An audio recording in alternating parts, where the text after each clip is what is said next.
first of all, I want to see if anybody in the chat recalls from yesterday. The first session, we talked about the kind of the idea of fulfillment. What is fulfillment? How, and the question I asked is at what frequency do we find fulfillment? So we walked through a little bit of the frequency levels, and the I guess the opportunity there is, can you see where you might find fulfillment just from that really limited view? If anybody wants to put it in there, we talked about frequency levels going from 100 to 700.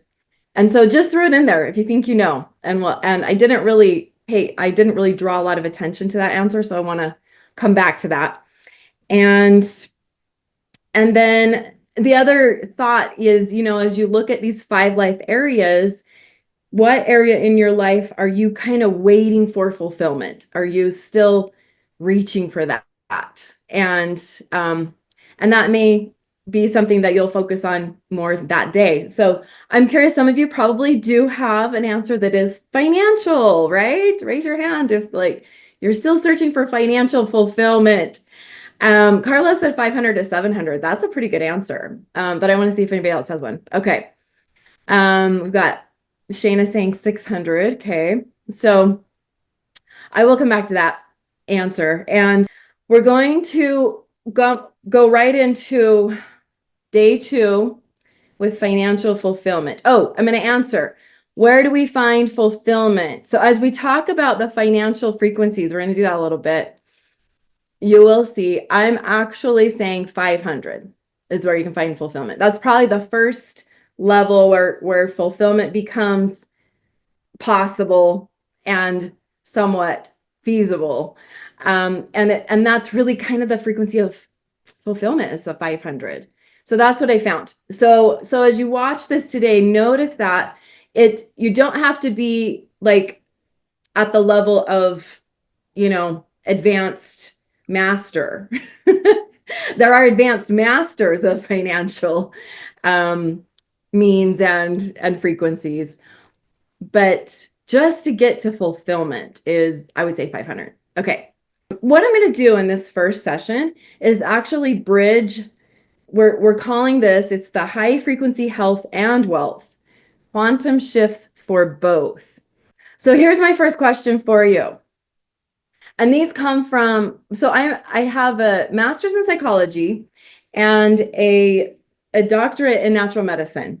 I did a book called 4 Bodies, 4 Medicines. We'll talk about that more later this week. But it is a quantum primer for change. And it's in its 4th, and this 10 Ways to Balance Your Brain Chemistry that I'm giving away is in its 4th edition. So I do train facilitators and practitioners in holistic modalities, including quantum wholeness meditation and 0-point meridian technique. And those are from my training in Quantum University. Okay, so as we go through what we're doing today, the expertise I'm bringing to this conversation is from my doctorate in natural medicine from Quantum University. So you're going to hear quantum stuff. Some people think that's really cool, and I hope some of you do. All right, I do. I think it's cool. So Quantum University is where I heard the term entropy. And so I've been curious if anybody wants to take a stab at it, and you can put it in the chat, what is entropy?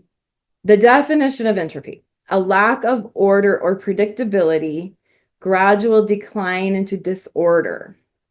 So things go downhill, things deteriorate is the idea with entropy. So this is a term from classical physics. So classical physics says that actually you can get really scared if you look at classical physics too much. It says the sun is going to burn out one day. I mean, it's that's entropy. Okay. So where does it begin? This is a really interesting question. When does entropy begin? So you see this example on the screen. Entropy begins the moment you pick the apple.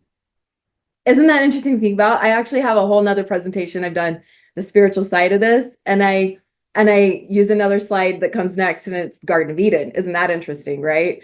Because what's happening is it's like this picking of the apple is a choice that then changes the pattern of the apple. And so while it's on the tree, it's growing, it's ripening, right? It's got one journey. And actually, if you leave them on the tree too long, it will still deteriorate, right? Which is interesting. But the second you pull that apple from the tree, it is now disconnected from its source. And now that apple will start its decay process, more or less, a little faster. Okay, so that's the interesting thing about this. Now, let's talk about, when does entropy begin with humans? Well, here's a question. When are we detached or disconnected from our source? Any answers? Any answers? How about birth? Right? So the same idea of pulling that apple off the tree is our birth is the beginning of our demise, kind of. Okay. So this actually is a schedule of deterioration, and it comes from Blue Cross. It has that birth 0 to 4, we're good. We're almost 100% health, right? And then over time, it starts to decline. And it's really interesting that a major decline in health now begins at age 27. And here's some interesting research on that. It's the millennials. Is it by age or is it by modernization is the question. Because millennials' health is plummeting after age of 27. This study finds that this generation has unprecedented rates of diabetes, depression, and digestive disorders. Wow, right? Okay, after age 27, all major measures of health start to decline sharply.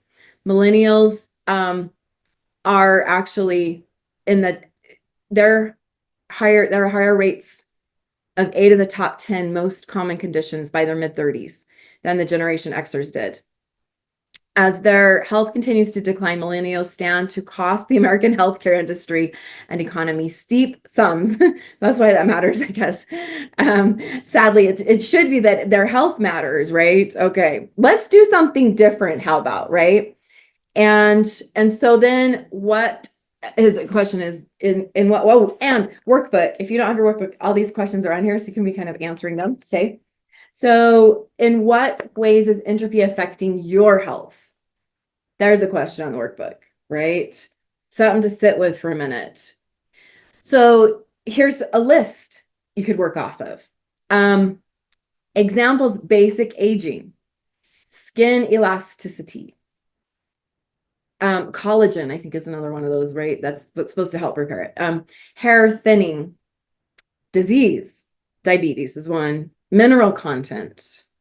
Did you know that the mineral content generationally is part of what's going on here? Because there are basically a set, it's kind of like an amount of minerals in a body. And so a mother who carries a baby gives some of her mineral stores to that baby. So after pregnancy, that's part of the reason that a lot of women have postpartum or go through a lot of, like, it's really wreaks havoc on your body to have a baby. But part of it is this, you give away some of your minerals and you don't really get those back very easily. It's hard to get them in your diet. So what they found is over decades, we're all more deficient minerals than we used to be. Part of that is also what's going on in the ground, in the growing climates, or ground qualities. So energy levels are, have entropy affect them. Hormonal balance. And does anybody know what your telomeres are? Those are what they find in your DNA. Telomeres are a measurement of anti-aging or aging. Okay, so they shrink as you age, kind of thing. All right. So there's an example. All right. Now, here's one you probably haven't thought of. How is entropy affecting your wealth? Okay. And we have another list. Ready? So write these down if you can relate. Oh, here's a checking account balance. I actually looked at this and I'm like, oh yeah, this is really depressing. So on January 15th, 2025, there's almost $4,000 in the bank account. And on January 21st, 2025, there's only 671. That's entropy. Isn't that interesting, right? 1 week, right? I don't know if maybe. And so here's something to look at. How does that affect you emotionally? So we're going to talk about some of these. Think about that because that's the next slide that we're going to get to. Remember this from yesterday. So notice how looking at this might affect your emotions. Entropy examples, diminishing returns. Like the more you give or whatever, invest in something, the less you get back. That's diminishing returns. More effort, less reward would be another way of saying that, basically. Wear and tear. Have you thought about that? So you get, and I was blessed with a brand new house 3 years ago. And I'm like, yes, it's so cool when it's brand new. And then over time, right? It's like, oh, we're going to have to repaint the walls. Oh, the carpet, I have to clean it more often, or I'm going to have to get new carpet, So wear and tear is entropy. Inflation is kind of a form of entropy because basically over time, if you have X amount, it's worth less over time with inflation. An unstable economy. And that would be, I got into the stock market the wrong year. And so I watched my money go down. Like I knew exactly how much was there to start in 2022. And 6 months later, it was less. Right? And that's that unstable economy. Higher cost of doing business. Isn't that interesting to think about, right? So it's like it used to be that, and I hear this a lot with life coaches. Anybody a life coach out there? That it used to be, and I had a lot of them want to speak in the summit because some people had been life coaches for years and years. And then after 2020, like people stop, they're either getting more free or, we're not sure all the dynamics there, but for them to keep their client base, they have to do a lot more advertising. They have to like reach out of their comfort zone and, like figure out new things to be able to maintain what they had before. Okay. Pulling from savings. So you've got X amount in your savings account, and then you take a little bit here and a little bit there, right? That's entropy. And interest rates. Just kind of another one to think about, like thinking about how much is really going out the door with that.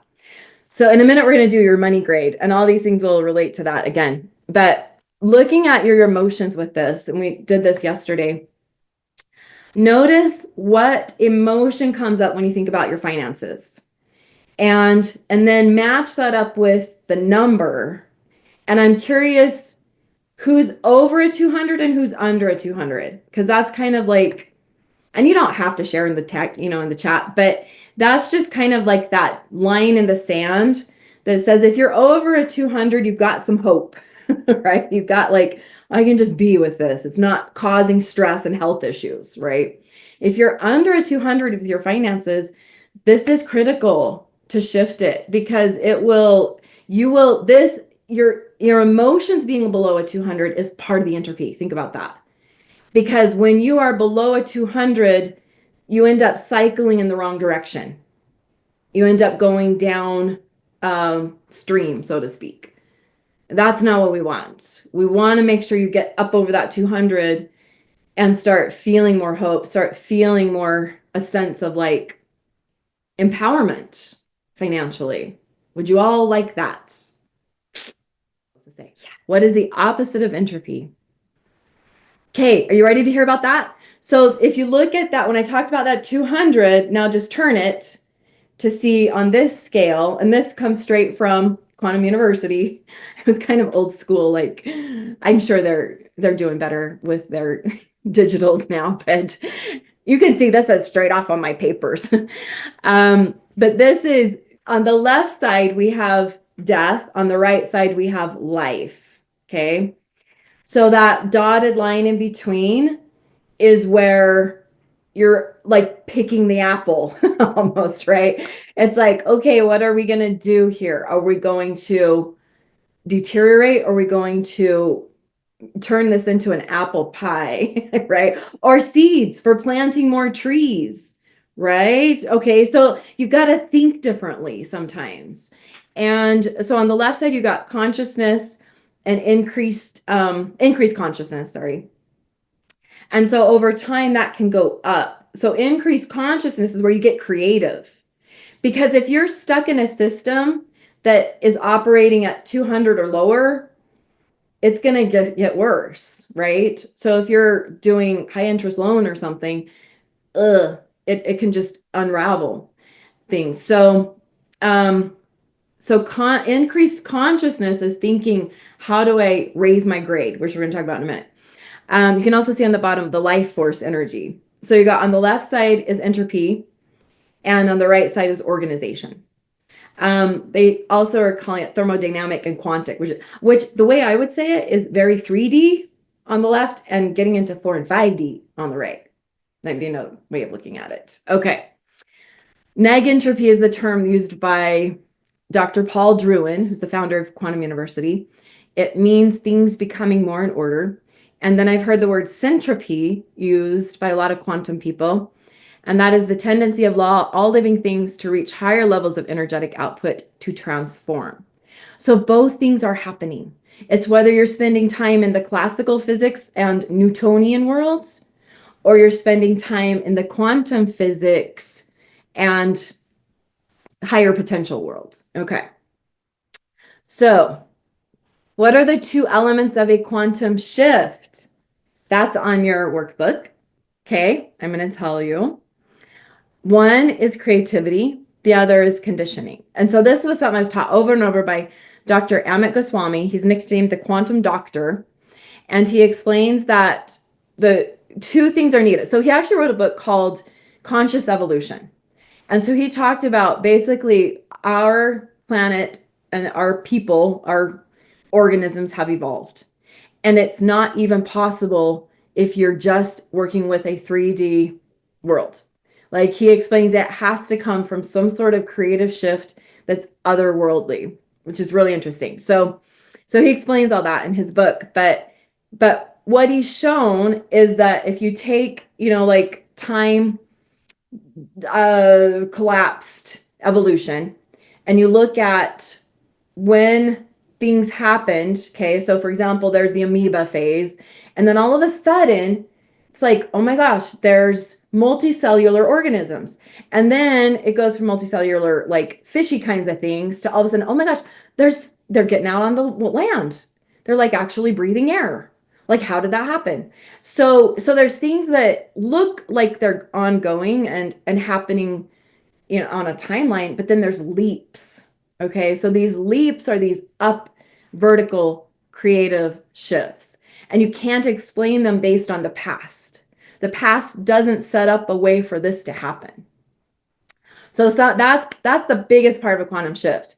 Then the issue is, like, do we survive it? That's the issue. So conditioning is where you maintain that new level. So you've got to stick with the new system. So I'll give you an example. Like a lot of us will start changing on, let's say, January 1st, because we set, a new, like, New Year's resolution, right? So we've got this New Year's resolution, and it's a new year. But how long is it a new year for? Like 3 days, maybe, like 31st, 1st, and 2nd, and look at how many people are at the gym.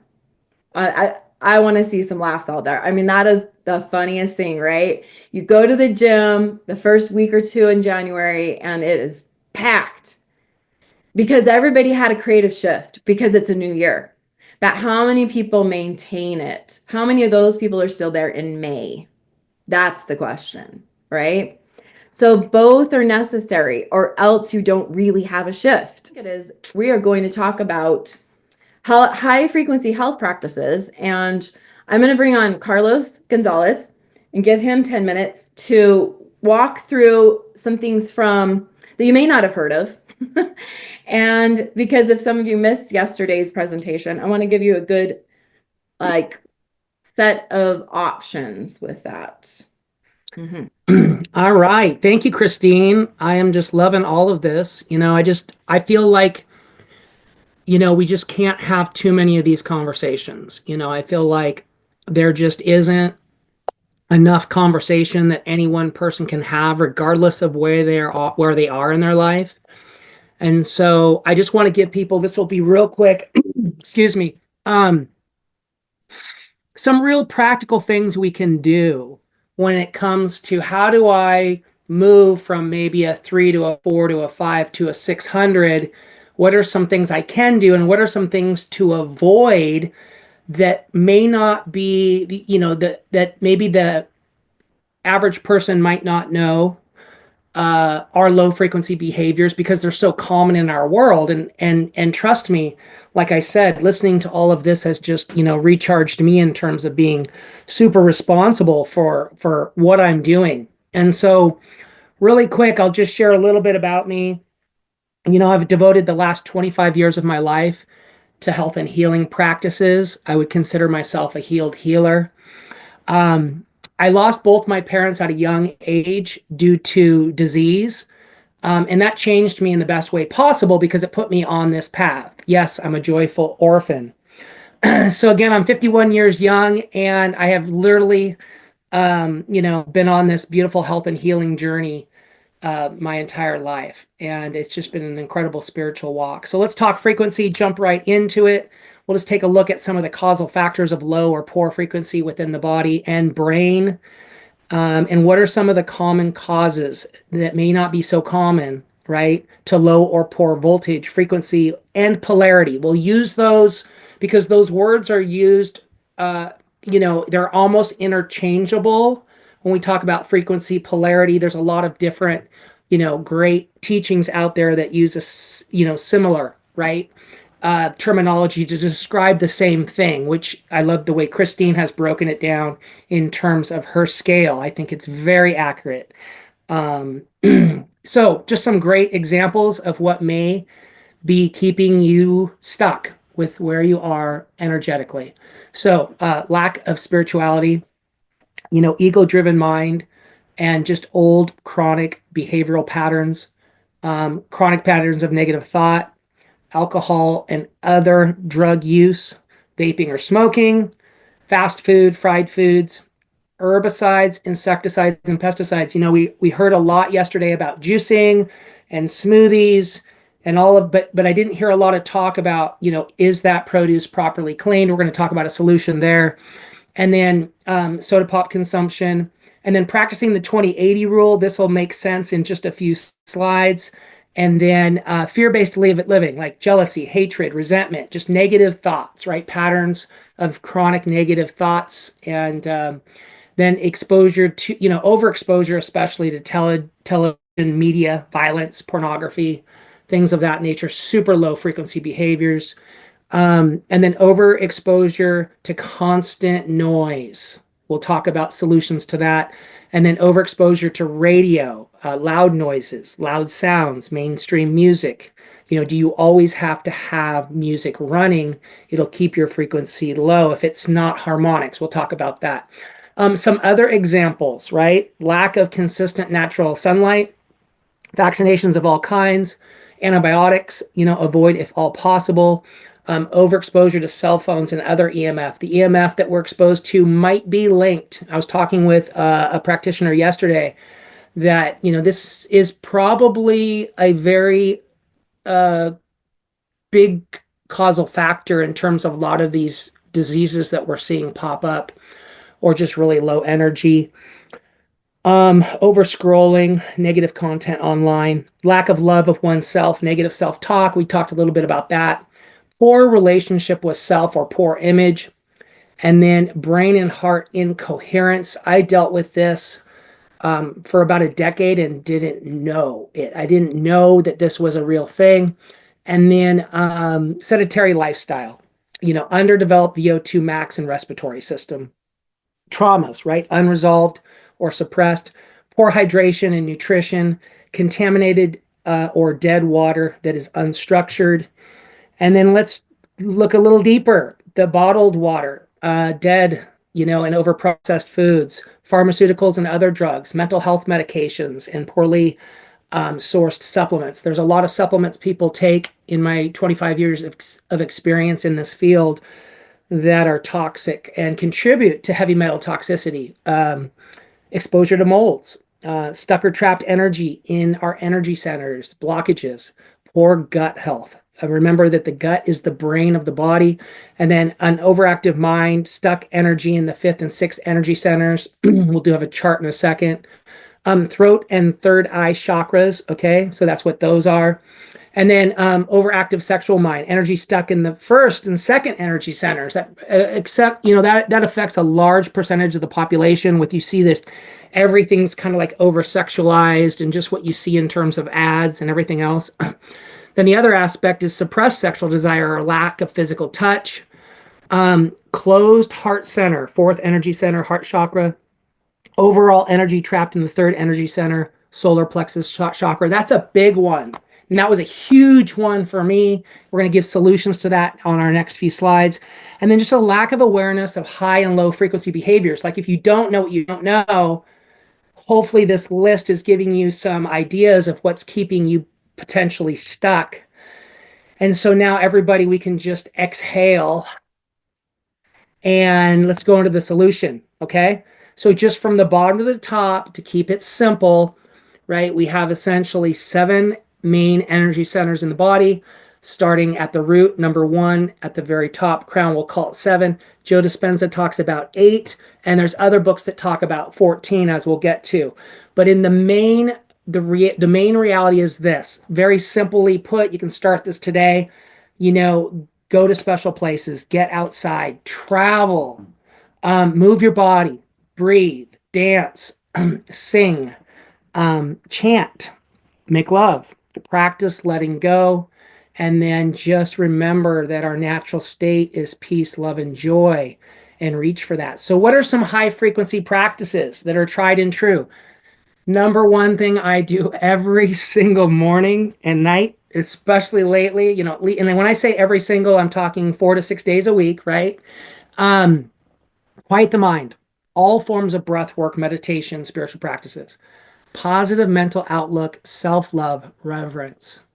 The teachings of Christ, forgiveness, judge not, rebounding, firm tapping, or as I like to call it, pounding, sexual health, grounding, cold plunging, walking barefoot in nature, hugging trees, swimming, get in natural waters, hot springs, plants, trees, work in the garden, communicate to plants, talk to natural life. Animals, another amazing one I didn't list. Plenty of natural sunlight, practicing rule 80-20, which we'll wrap up on, rather than rule 20-80. So there's a huge difference there. And then running energy in all your energy centers has been the greatest breakthrough that I've had over the last 5 to 7 years in my health and healing journey. So drinking plenty of structured water. We'll talk about that. Hydrogen-rich living water, eating plant-based diets, lots of organic fruits and vegetables, limit the amount of flesh consumed. We're really over-consuming as a society too much flesh, and especially poorly sourced flesh. High-quality seafood, HIIT training, high-intensity interval training. Unless you have a lower body injury, plyometrics, running, biking, swimming. Cold-pressed celery juice, that produces something called sodium cluster salts, incredible for detoxing the body, heavy metals, things like that. Cod liver oil or other high quality fish oils, super important, the omega-3s. Pre and probiotic supplements, spirulina, turmeric, sea salt, iodine, magnesium, creatine, branched chain amino acids. Those are just some basics that I just really don't live without. I usually do my supplementing about 4 to 5 days a week. I always take a couple of weeks off. And then fresh fruit juices, urine therapy. Yes, self-vaccinating. We don't have enough time to go into it, but you can message me if you want to know more about that, what urine therapy actually does. And then positive affirmations specific to self. Okay. Some other things that can just be really simple: never procrastinate, quiet the mind, right? Go on an adventure, say yes more often, inspired action only, harmonics, harmonize the brain and heart coherence, on Om practices, chanting spiritual practices, limit screen time and cell phone use, limit pop culture music, hard rock, radio use, Those are low frequency sounds and vibrations that lower your frequency. And then learn how to sit in silence and stillness. I drive around most of the time without music on or anything on, and be in conversations with your highest self and with God. And then be in the natural noise of nature, running water, things like that. Okay, Cristine wanted me to cover cold plunging and the benefits. Number one, it's grounding. Number two, it resets the circadian rhythm, better sleep quality. Body fat reduction, brown fat stores, which is the worst fat and the most dangerous fat in the body. Also, those stubborn fat stores that many men and women don't like, or arm fat, things like that.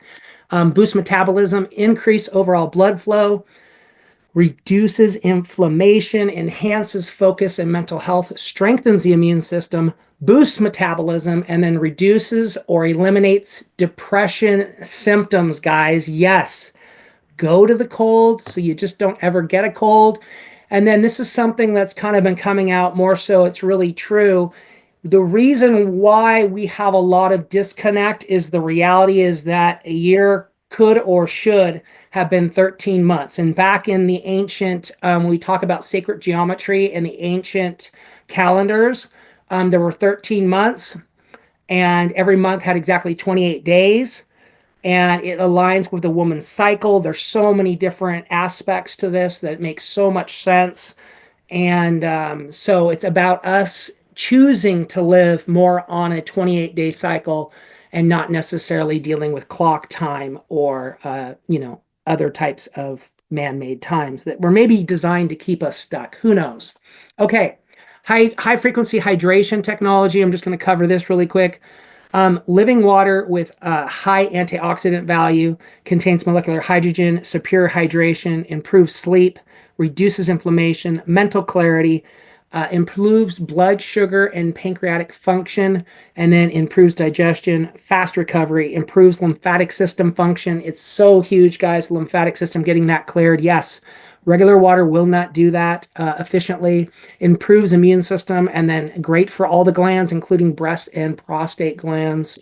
And so I do recommend the 𝐼𝐶𝐿𝐽 Kangen water technology. You can find that at my website, www.delicate-living.com. I'm sure Joanne will throw that in the chat for me. And then just some high frequency foods. Guys, most people do not spend, even an hour a day planning, preparing, and cooking food. It doesn't take that much time. Remember, if we go back just even 100 years ago, they spent most of their time hunting and gathering food, 200 years ago. Yet we won't take an hour or an hour and a half a day to plan high frequency foods. And so I cook 90% of what goes in my body. I source organically, I properly wash, and I properly prepare. This is just an average day in my life, 80% of the time, right? And we're going to end on the 80-20 rule as I promised. But find that quiet place, and you can have a pastry, you can have, caffeine, you can have things 20% of the time, just not all the time. This is a picture of my backyard where I live. That's BLM land. And, I choose to not live in major cities for a reason, but all forms of meditation in nature, a great form of meditation is a walking meditation in nature. And then to keep up with the quantum and the high frequency. And I know I moved fast through that. It was just because of a limit of time, is we want to slow down. And I want to remind everybody, hey, I'm not a purist. I think a purist is someone that sits on a mountaintop and mainly eats the roots and grass from their garden, right? That's not practical. But I do believe in the 80-20 rule, which basically says this. When you're doing 80% of these things in the high frequency list, your body and immune system can deal with the 20% of the things that we have to have in our modern world that are considered on the low frequency list. But if it's the other way around and 80% of your time is in low frequency behavior, thoughts, feelings, and emotions, and only 20% of your time, which is most of America, is in high frequency behaviors or actions, you might be in trouble when it comes to living an ultimate life of health and prosperity. So I love to travel in my RV. I love to live a life of freedom. And we're going to talk this afternoon about high frequency income and how you can escape the matrix. So, Cristine, thank you for that little bit of time this morning, and I'll turn it back over to you. Thank you. Yes, you did so good with 10 minutes. Like that was so much. And we are going to share Carlos's full slide deck so that you have it. That'll be an extra freebie bonus that we'll get to you. And so, okay. So now I'm going to keep connecting. So it's kind of interesting. Think about having two legs. I love that Carlos talked about the root chakra, the chakra system. Okay. So if you know about the root chakra, you can think of it as basically, your legs, and one leg is your money leg and one leg is your health leg. All right. And so that's what we're doing right now, is because what I find is that a lot of times people who are higher consciousness and living up ethereally and in their head are not getting in their body, and they're not getting in their money power. Okay. So there's a power in that root chakra that I do a lot of that in my frequency school training. And I work with people that are already high frequency, but are missing these potentials that happen basically below the waist. And a lot of times we're chopped off at the waist thinking, well, we have to ignore all that. That's, our id energy. That's our natural man, whatever you want to call it. But it's important. It's like we've got to look at it. And so let me go to back on my screen and talk about this quantum shift again. So if you looked at the physical health model, if you're losing, if you're below that 200, you're dependent, you're disease ridden, that's not what we want. But we also want to get way beyond the American diet and the typical illness model. So healthy routines, we just heard a bunch of 400 frequency, 500 frequency, even maybe beyond, because at 600 is where we reverse entropy. That's where we start to see like, whoa, we just had a miracle. All right. And so I want you to take what are 3 of those high frequency health practices that you just heard about that got your attention, and please put them in the chat because there was so much. So I do celery juice, and I've got the celery juice book, and I've read it, and it's like, it's very compelling. Like, this is going to change my life. And it just takes a little extra time in the mornings, a lot of fresh fruit. Okay. So, but here's the question. If you're already in kind of a comfort zone, what will get you out of your comfort zone? Definitely the cold plunge would be my creative shift. Haven't done it yet. But that's the big question, is what thing will really take you out of your comfort zone? Completely giving up something would be one of those. Or like taking on a practice that is not familiar, like high intensity interval training, right? For some people, that's like, okay. So really give yourself a stretch with that when you're filling out your 3 practices so that you can also have a quantum shift. Okay. And I want to see in the chat. It'll be fun to look at what you guys are sharing. Okay. And you got to do the conditioning with it, because if you only go cold plunging once, that's not going to change your whole life. You got to do it a few times, right? So now let's go take that other leg and look at your finances. Okay, so this is the other way of being in the body and in the world. 100 and 200, we don't want those. Those are dependency tragedies. No, please. But a 300 isn't cutting it. Paycheck to paycheck. Stuck in security models. No. Okay. So the 400 and above, that's where we want to see, right? Meaningful work, progression focus, abundant mindset, unlimited by the box, where money becomes the servant. There's a master of attraction model there. Okay. Miracles happen with money too. So how do the miracles happen? Here's some basic quantum physics around that. It is quantum physics, not classical. Quantum principles are just as real. Discontinuous leaps in consciousness or miracles are real. Higher vibratory frequencies do permeate lower. So if you think about it with the form of matter, like the heavier, the thicker can still be received, can still be illuminated. Okay. So, but you can't really go the other direction. So you've got to bring that higher frequency down into your being. That's the trick. And this applies to both health and wealth. So that's why we called it what we did. All right. I'm going to have you do a quick money grade. And we're going to introduce Amy Walker in just a few minutes. So as you do your money grade, I'm curious if she's seen this before or anything like it. I created this, I'm going to say, because of what I learned in the last decade or two. An A grade with your money is money's making money. So examples of that are stocks, dividends, automated business. So it's like it's running itself, like you can step back from it, and passive income. B's are assets that gain value over time, like purchasing property, homes, having precious metals, things that it's good to have it. It's kind of secure because you know it's there and it's not making you money necessarily, but it has value. The value is increasing over time. And getting an education is one of those. It's like it will increase the value of your time. C, money spent has value to the spender. So that's like you're paying rent on something, but you want to be there. Vehicles that you're grateful to drive. Things you buy, shopping, and travel.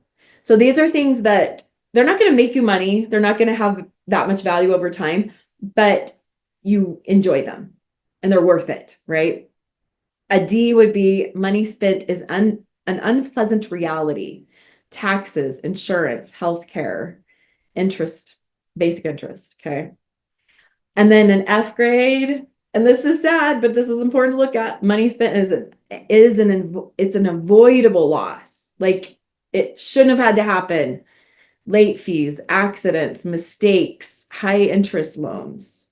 So this is an interesting thing to look at. All right, we're not going to make you share, but I like the 80-20 rule because I had a mindset of like, well, everything has to be an A or B score. And well, that's not reality. I mean, you're going to, C is like living, like that's enjoyment, but sometimes you are going to have a D and maybe once in a while you are going to make a mistake. So it can be that there is some 20% in the DNF, but we hope that 80% is C and higher, right? Just kind of like where you look at the frequencies, it's really similar. And so looking at this can help you reset and set some new intentions. Intentions are powerful. And so the fulfillment, a lot of that comes from C. Like, I love that I just got this for myself, but it also comes from B. And so I think it's important for you to look at maybe your fulfillment is just increasing your grade by a half a point. I mean, there are B pluses and C minuses, right? You can work within this. So notice what that is for you. Okay. And then this is what you get to do today.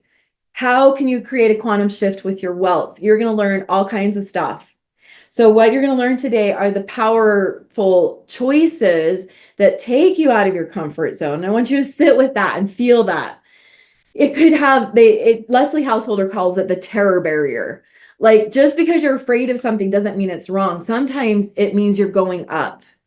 And so you got to use some discernment with that. You get to be wise, but you may not, and we're going to talk about this more as we go on, but you just like alternative health and alternative wealth, some of the choices you make, you don't run by the guy who does your basic, making sure you're stable and secure. Just like you wouldn't take your homeopathic remedy to your doctor and say, should I do this? He doesn't know.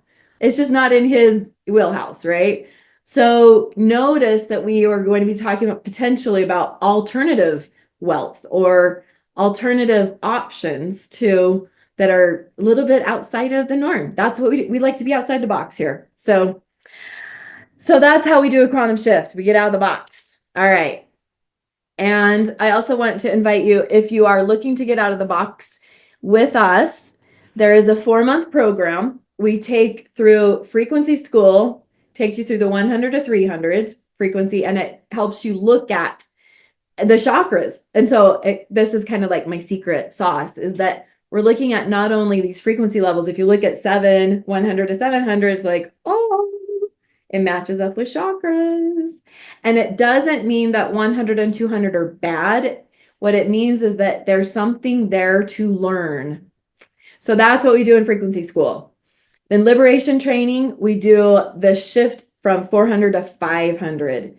And we get you to that 500 frequency, that fulfillment through meditation. And we're doing a quantum wholeness meditation training right now. I did one yesterday after the summit, and it was so fulfilling. I will say there's so much fulfillment at 500. Just get there. And so liberation training allows you to work at whatever area you need to work on and get to that 500. And then you can go further with 0-point meridian training. And so some people are choosing to use this as get certified in it or learn it and develop it enough that you can be a resource to others. So I'd love to see you learn more about that. Okay. The basic assessments are, the frequency assessment. So that's in the chat. So you can see where you're at right now, which areas you have to work on. This is what we're seeing in 3 months, even of the 4-month program, even 200-point jumps. It's amazing. All right. And if you want to know more about liberation training, there are some links we'll get to you. Okay. We are doing one in-person liberation training in March. Well, this spring. I think it'll be the only one. It's in Farmington, and it's on Thursday, March 13th. I was able to move it so that I can go to Cancun with my husband and Carlos with something we're going to talk about later today. But it was awesome. We were able to get it all worked out. So if you want to, this will be the link I'll share with you. It walks you through a little bit of the training. It is a 5-hour experience now instead of 3.5. It's a 10 to 3 kind of thing. Oh, actually, I think because we're doing evening, it's 3 p.m. till 8 p.m. Thursday, March 13th in Farmington. If that's something you can do, let's talk about it.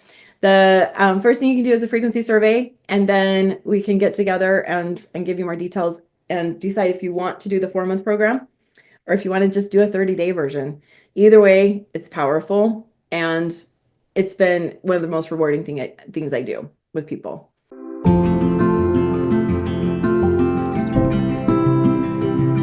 Hi, I'm Tamara Lang, and I absolutely love Christy's liberation training today.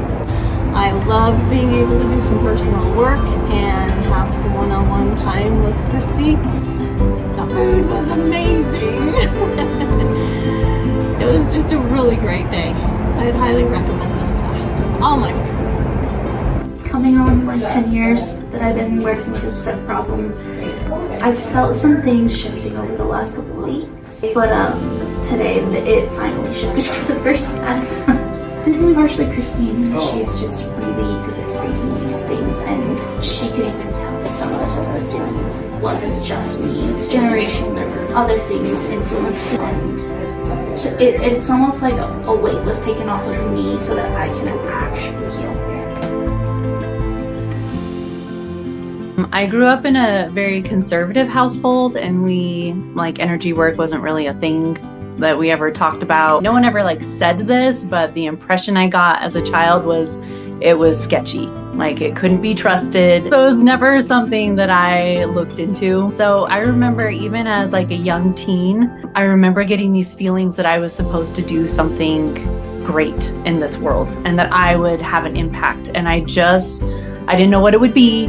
I just felt it. Okay, I'm gonna do great things. And so my life just felt like nothing was wrong. I have a wonderful marriage. I have wonderful children. We're not homeless. We have all the necessities and everything. But I just felt like everything in my life was so mediocre. I wasn't the super mom I wanted to be, the super wife I wanted to be, the super leader in my business that I wanted to be. It just got to a point that I was just so frustrated, and I remember exactly where I was when I was kind of pouring my heart out to God and was just kind of treading water. I was just barely keeping it together. All of a sudden I realized that subconsciously, I had never consciously said it out loud. It was that day that I subconsciously realized that I was asking, what's wrong with me? Because I was seeing other people seeming to do amazing things, and I knew inside that I could and that I was going to, but I couldn't seem to get it out. So I just figured something must be like, I must be broken, you know, something must be wrong with me. I needed to be fixed. And I had this thought like drop into my mind so powerfully. And it said, that's the wrong question. I can't answer that question. And I realized that the impression that came was there was nothing wrong with me. So that's why the heavens seemed so silent. You know, I was always praying for help and to be able to accomplish these big things. And I kept failing. And it's like, clearly there's something I'm missing. So what more do I need to understand? And then another thought dropped in. It was like a gong, like, that's the right question. What more do I need to understand? Before that, I thought I had all the tools I needed. And so since it wasn't working, then the problem must be me. Then I became open to, oh, there must be other tools then, or there must be more I can understand. But just kind of opening myself up, and then things just started to come to me. Like I didn't go searching for anything, but someone would show up and share a little nugget of something, and I'd be like, oh my gosh, this is it. Like this makes so much sense. This is why. And I would like integrate that, and then something else would show up, and I'd be like, oh, that plus this, something else would show up. Just that openness and what more do I need to know? Things just started coming, and it came when I was ready, you know, like one thing, and I would integrate. And I was hesitant with some of them, you know, they would show up and I'd be like, I don't know about this, but then it would show up from another source, and I'd be like, okay, it's not like, oh, you have to throw out everything you were ever raised with. That's not the case. I feel like I still have the foundation and the good that I had in the beginning, but I've just been open, and all these other things have just built on top of it. And so the first thing that I did with her was a love solve session with my husband. So we met with Cristine and did a love solve thing. It was like a 2-day thing that we did with her, and that was massive. It helped me break through. I didn't realize how much guilt, I had. And part of that I think was from my upbringing. I'm a perfectionist.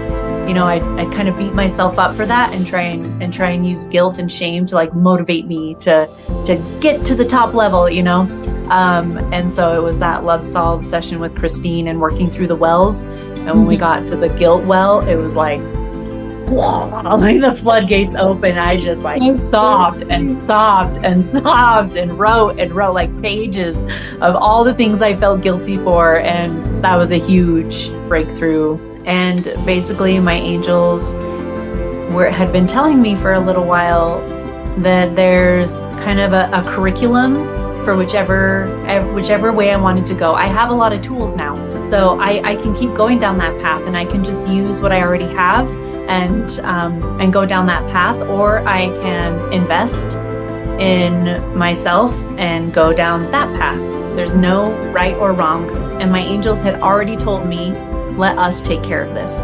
It may not all work out perfectly right off the bat, and that money may not show up right when I expect it to show up, but I've turned that over to my angels, so I'm not worried about it. Like I couldn't in my wildest dreams imagine or think up or even know to ask for what they have in store for me.